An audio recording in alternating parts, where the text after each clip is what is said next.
दोस्तों welcome to my channel. दोस्तों टेकनी वातो चैनल में तमारुं स्वागत है।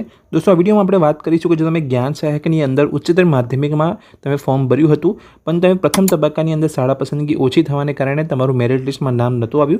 तो हवे तमारे चिंता करवानी जरूर नथी। ज्ञान सहायक उच्चतर माध्यमिकनी अंदर पण जेवी रीते प्राथमिक अने माध्यमिक विभागनी अंदर बीजो तबक्को जाहेर कर्यो हतो तेवी ज रीते उच्चतर माध्यमिकनी अंदर पण हवे बीजो तबक्को जाहेर करवामां आव्यो छे। तमे फरीथी शाळा पसंदगी अहींया करी शकशो।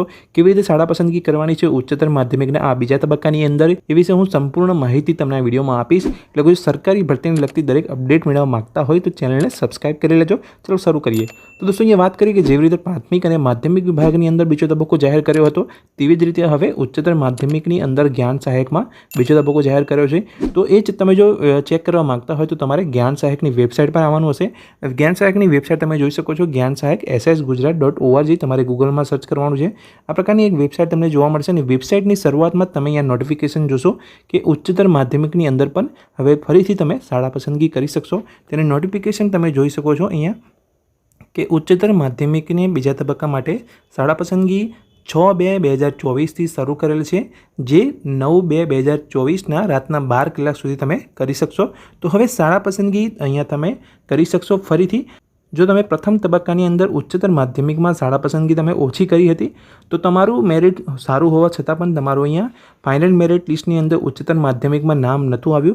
तो हवे फरीथी तमारे ए सेम भूल नथी करवानी। तमारे शाळा सौथी वधारेमां वधारे पसंद करवानी छे। केवी रीते वधारे पसंद करवानी छे ए विषे हूँ तमने आ विडियो में समजावीश। तो चलो हवे हूँ तमने बतावुं कि तमारे शाळा पसंदगी केवी रीते करवानी छे।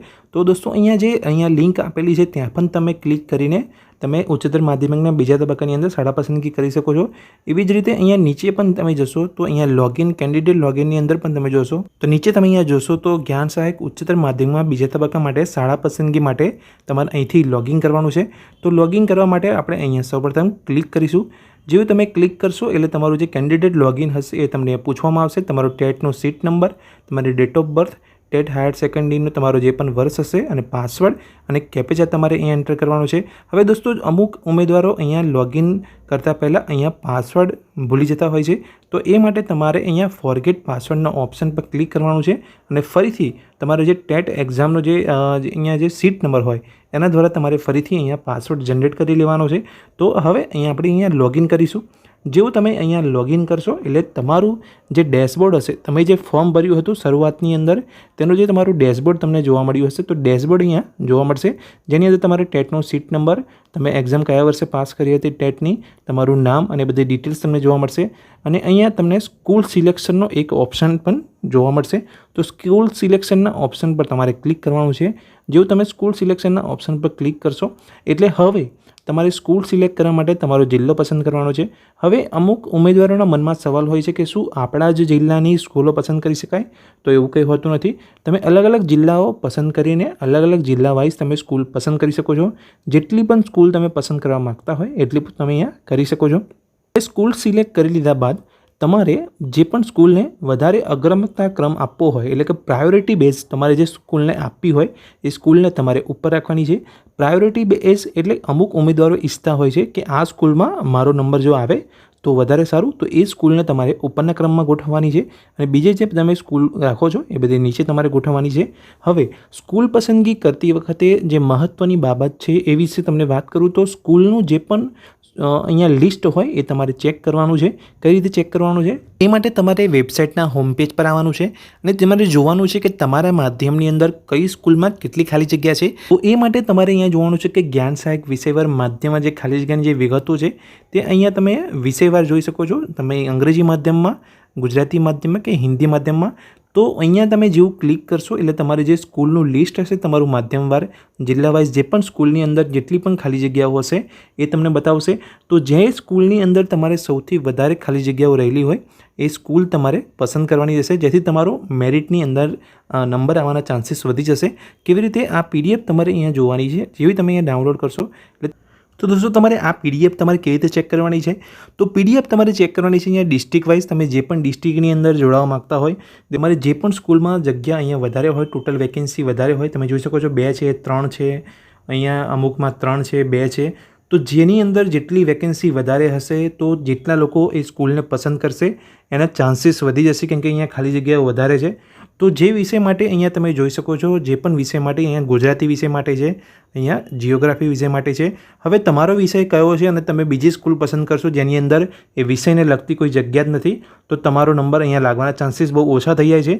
જેવી રીતે પ્રથમ તબક્કાની અંદર ઉચ્ચતર માધ્યમિકમાં અમુક ઉમેદવારોએ આ સેમ ભૂલ કરી હતી કે એ વિષયને લગતી કોઈ ખાલી જગ્યા હતી જ નહીં સ્કૂલમાં અને એ સ્કૂલ તમે પસંદ કરી હતી. તો એ સ્કૂલની અંદર જો એક જગ્યા હશે તો કેવી રીતે તમારો નંબર લાગી શકે એ તમારે વિચારવાની બાબત છે. એટલે જેટલી જગ્યા વધારે હશે સ્કૂલની અંદર એ સ્કૂલ તમારે અહીંયા પસંદ કરવાની છે. તો તમે સમજી ગયા હશો કે તમારે સ્કૂલ પસંદગી અહીંયાથી લિસ્ટમાં જોઈને કેવી રીતે કરવાની છે. જે પણ સ્કૂલની અંદર અહીં જોઈ શકો છો અહીંયા 4 જગ્યાઓ રહેલી છે. તો આ ચાન્સીસ વધી જાય છે. જેટલી જગ્યા વધારે હશે સ્કૂલમાં તો એટલા ચાન્સ વધારે છે તમારો મેરિટ લિસ્ટમાં આવવાના. એટલે જેટલી બી સ્કૂલ તમે પસંદ કરો, સ્કૂલ એવી હોવી જોઈએ કે જેની અંદર સ્કૂલની અંદર ખાલી જગ્યા વધારે હોય અને જે એવું લાગતું હોય કે એ સ્કૂલની અંદર તમારું સિલેક્શન થાય એ સ્કૂલને તમારે ઉપર સેટ કરવાની છે. અને જે વધારાની બીજી સ્કૂલો તમે જે સિલેક્ટ કરો છો તેની અંદર ખાલી જગ્યા વધારે હોય એવી રીતે તમારી સ્કૂલોને અહીંયા સૌથી વધારેમાં વધારે 100-150 તમે જેટલી સ્કૂલ પસંદ કરશો એટલે ચાન્સીસ વધી શકે છે તમારા મેરિટ લિસ્ટની અંદર નામ આવવાના. તો આ રીતે તમારે સ્કૂલ પસંદગી કરવાની છે. અને આને લગતે પણ તમને કોઈ કન્ફ્યુઝન હોય કે તમારે પીડીએફમાંથી કેવી રીતે તમારે સ્કૂલ પસંદગી કરવાની છે એ વિશે મેં તમને વાત કરેલી. હજુ કોઈ કન્ફ્યુઝન હોય તો મને કમેન્ટ બોક્સમાં કમેન્ટ કરજો. તો હવે અહીંયા સ્કૂલ પસંદગી તમારે આ રીતે કરી લેવાની છે. ત્યારબાદ તમારે સ્કૂલ બધી એક બાજુ તમારે આવી જશે. એ બધી સ્કૂલ તમારે પસંદ કરીને તમારે રાઈટ અહીંયા ક્લિક કરવાનું છે એરો ઉપર રાઈટના. એ તમારી અહીંયા સ્કૂલ સિલેક્શનના લિસ્ટની અંદર આવી જશે. હવે સ્કૂલ અહીંયા પસંદ થઈ ગયા બાદ તમે રીસેટ કરવા માગતા હોય તો રીસેટનો પણ ઓપ્શન તમને ઉપર જોવા મળશે. રીસેટ પણ તમે અહીંયા ફરી ઉપર નીચે તમે અહીંયા સ્કૂલને કરી શકો છો ક્રમવાઇઝ. પછી તમારે અહીંયા સેવ કરવાનું છે. સેવ અને કન્ફર્મ નથી કરવાનું. જો તમે સેવ અને કન્ફર્મ કરી લેશો તો ફરીથી તમે સ્કૂલને ફરીથી ચેન્જ નહીં કરી શકો અને કેટલી સ્કૂલ પસંદ થઈ છે એ તમને ખબર નહીં પડે. તો એકવાર તમારે સેવ કરવાનું છે. સેવ કરીને તમારે ચેક કરી લેવાનું છે તમારું જે સ્કૂલનું સિલેક્શનનું જે લિસ્ટ હોય કે કેટલી સ્કૂલ તમે પસંદ કરી છે એ બધું જ અહીંયા ચેક કરી લેવાનું છે. ત્યારબાદ તમારે લાસ્ટમાં સેવ અને કન્ફર્મ કરવાનું છે. ત્યારબાદ તમારે સ્કૂલ સિલેક્શનનું જે લિસ્ટ હોય તેનું તમારે પ્રિન્ટ લઈ લેવાની છે.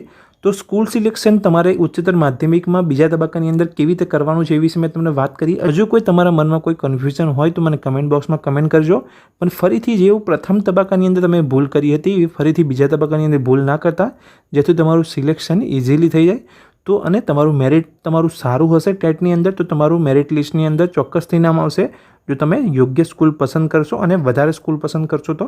તો દોસ્તો આ વિડીયોમાં મેં તમને વાત કરી કે જેવી રીતે પ્રાથમિક અને માધ્યમિક વિભાગની અંદર બીજો તબક્કો જાહેર કર્યો હતો એવી જ રીતે અહીં ઉચ્ચતર માધ્યમિકની અંદર બીજો તબક્કો જાહેર કર્યો છે. જે પણ ઉમેદવારો મેરિટ લિસ્ટની અંદર નહોતા આવ્યા તો એ માટે સ્કૂલ પસંદગી તમે ફરીથી કરી શકો છો. હજુ પણ તમને કોઈ પણ કન્ફ્યુઝન હોય તો મને કમેન્ટ બોક્સમાં કમેન્ટ કરજો. અને વિડીયો ગમ્યો હોય તો વિડીયોને લાઇક કરજો. અને સરકારી ભરતીને લગતી દરેક અપડેટ મેળવવા માટે ટેકની વાતો ચેનલને સબસ્ક્રાઈબ કરી લેજો. Thank you.